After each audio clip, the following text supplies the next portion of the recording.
रियासत का वजीर दाखिला खुद बहुत बड़ा दहशतगर्द है। इमरान खान की कॉल पर पूरा मुल्क बाहर निकला। इलेक्शन की तारीख दी जाए। शेख रशीद की अबूरी जमानत मंजूर होने के बाद अदालत से मीडिया से गुफ्तगू। कहा मैं उर्दू मीडियम का पढ़ा हुआ हूँ, सबका एहतराम करता हूँ। मेरे खिलाफ बयान दिया गया। बताया जाए साजिश और मुदाखलत में क्या फर्क होता है।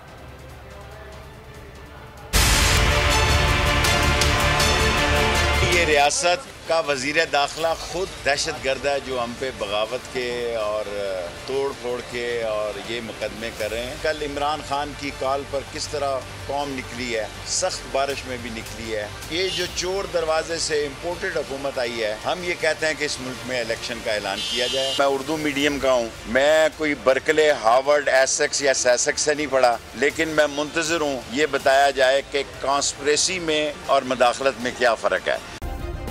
सब्सक्राइब करें और बेल दबाएं ताकि कोई खबर रह न जाए।